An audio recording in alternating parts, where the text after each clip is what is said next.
1. The taste of the wild. The Wilkins family had always lived a quiet, humble life on the outskirts of a small town. Their house, though modest, had been filled with warmth, laughter, and the simple joy of togetherness. Steve and Rachel had been married for nearly 15 years. Together, they had raised their 2 children, Lily and Nathan, in a home that had seen better days. It was a place where everyone knew each other by name, but not much else. Life wasn't easy, but it had always been good enough. But things had changed in the past few months.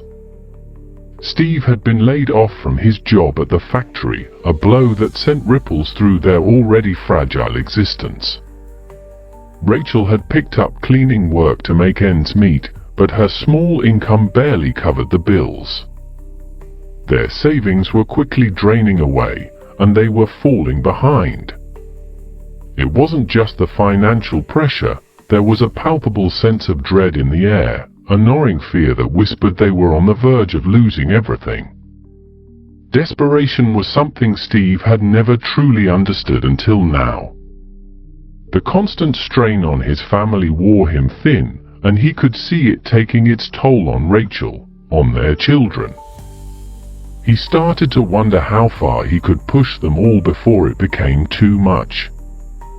One late afternoon, as Steve drove home from town, the scent of something foul caught his attention. It wasn't the normal smell of decay, it was different, something sharper, more immediate. He pulled off the road, feeling an irrational urge to investigate. At the edge of the woods, near an old dirt road that led to nowhere in particular, he found what had drawn him in, a full-grown deer, its body still warm, lying crumpled in the grass. It wasn't a fresh kill. He could tell that much. The fur was matted with dirt, and the animal's flesh had begun to stiffen in the cool air. But there it was, a prize, a gift from the road. He looked around, but there was no sign of the car that had struck it. No one else in sight. The meat would spoil quickly, and they didn't have much time. His stomach growled, a sharp reminder of how little they had to eat. Hunger had become a constant companion. This deer could feed his family. It could keep them going for days, maybe even longer, and he wouldn't have to spend a single cent to get it.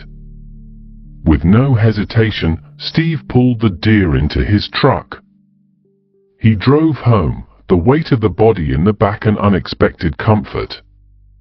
That night, he roasted the meat with Rachel, and they shared it with their children. The taste was unlike anything they had ever had. It was rich, tender, and surprisingly sweet, far beyond what Steve had expected from roadkill. He had always known meat, but this was something more. It was primal. He could feel the life it had once held inside him, the essence of the creature that had lived and breathed before it was taken.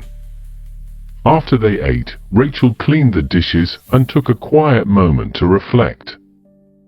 For a while, she allowed herself to believe that maybe they would be okay. Maybe this was how they would survive, by embracing the wild, by living off what nature had to offer. The thought should have unsettled her, but it didn't.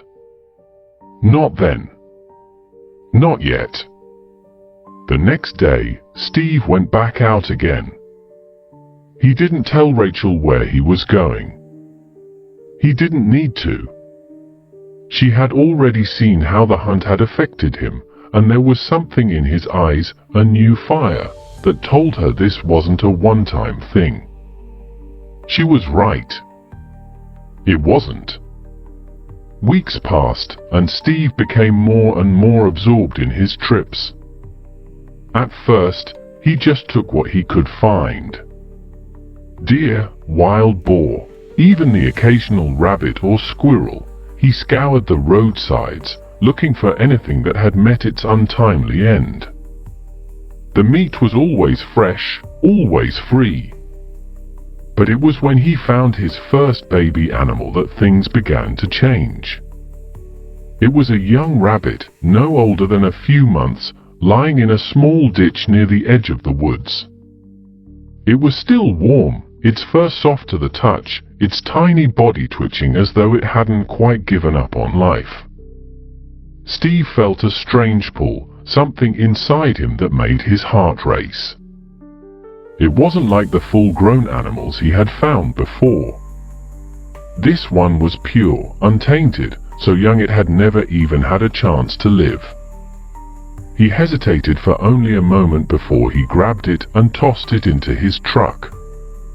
That night, he roasted the rabbit, savoring the tenderness of the meat, the soft richness that melted on his tongue. It was unlike anything he had ever tasted. The flavor was sharper, sweeter, cleaner. It filled him in a way that the other meats hadn't. It was as if the essence of the animal, still fresh and untouched by the harshness of the world, seeped into him. Rachel was concerned when she noticed Steve returning more frequently, bringing home smaller and smaller creatures. At first, she thought it was just another phase, a strange coping mechanism, but there was something about the way he spoke about it, the way his eyes gleamed when he described the flavor, that unsettled her. "There's something different about them," Steve said one evening as they sat down to dinner. "The young ones, they're better. So much better. It's the purity, Rachel. It's just different." Rachel forced a smile, though her heart was heavy. She didn't say anything, but she knew this wasn't just about food anymore. Steve's obsession was beginning to take root, and it was only a matter of time before it consumed him completely. Days turned into weeks, and Steve's hunts became more secretive. He no longer relied on the roadsides or the occasional accident. He began to venture deeper into the woods, setting traps. Small snares, delicate and hidden, designed to catch only the youngest, most fragile creatures. Baby raccoons, baby foxes, anything that still had that sweet innocence of youth. The deeper he went into the forest, the more frantic his hunger became. It wasn't just about surviving anymore. It was about something darker, something primal. Rachel noticed the changes. Steve became restless, unpredictable. He would disappear for hours, sometimes for days, his absence leaving a strange, suffocating silence in the house. And when he returned, he was always holding something, sometimes just the faintest trace of blood on his hands, sometimes an entire bag of meat, and occasionally nothing at all. It was one of these nights that the true horror revealed itself. Steve had been gone for nearly 3 days. Rachel tried calling him, but his phone went straight to voicemail. She hadn't heard anything from him. The air was thick with anxiety when he finally came home, carrying something wrapped in a blanket. Rachel's heart skipped a beat as she saw the faint movement beneath the fabric. Something was wrong. When he unwrapped the bundle, Rachel's blood ran cold. A small, frail child, no more than 6 years old, stared back at her, eyes wide with terror. His clothes were ragged, his face pale and drawn. He clung to Steve, fear evident in his eyes. Rachel stumbled back, her breath catching in her throat.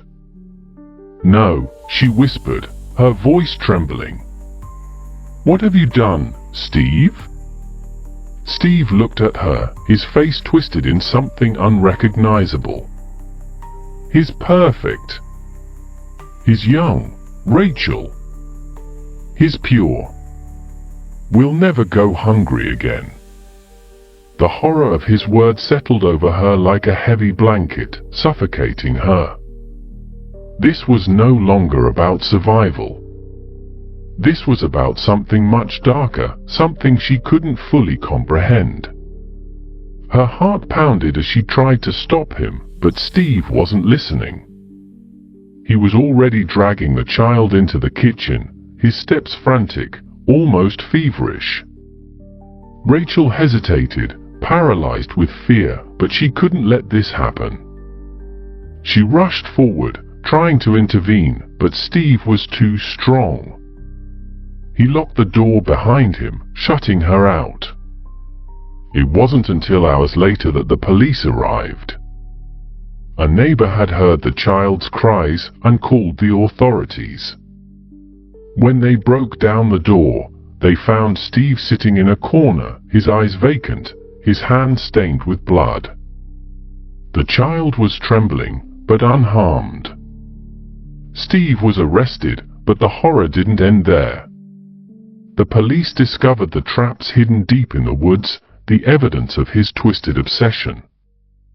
But the final blow came when they found his journal, pages and pages of hunting plans, recipes, and notes about the taste of youth. The last entry was the most chilling of all. They taste better when they're young. But I've discovered something. I don't need to find them anymore. They're always close by. Rachel's blood ran cold as she read the final words. They're already here. Watching us. Waiting. The door slammed shut behind her as she felt the weight of her own terror. She wasn't alone.